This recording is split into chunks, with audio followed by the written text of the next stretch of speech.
আবারও নোবেল পুরস্কারের দাবি করেছেন মার্কিন প্রেসিডেন্ট ডোনাল্ড ট্রাম্প।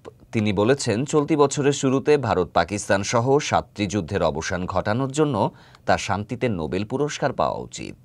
শনিবার 20 September American cornerstone institute founders ডিনারে এই দাবি করেন মার্কিন প্রেসিডেন্ট। ট্রাম্প বলেন, বিশ্বমঞ্চে আমরা আবারও এমন কিছু করছি যে আমাদের প্রতি এমন সম্মান দেখানো হচ্ছে যা আগে কখনো দেখানো হয়নি। আমরা শান্তি চুক্তি তৈরি করছি, যুদ্ধ বন্ধ করছি।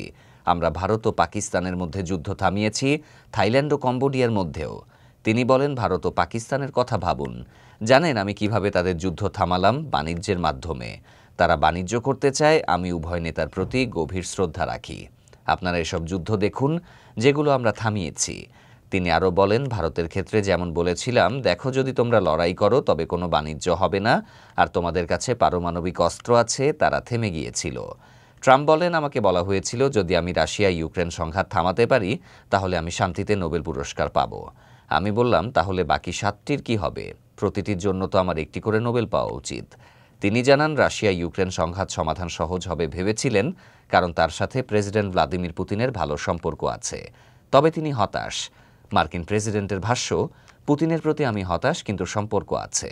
আমি ভেবেছিলাম এটি সবচেয়ে সহজ হবে, তবে যেভাবেই হোক এটি সমাধান করা হবে।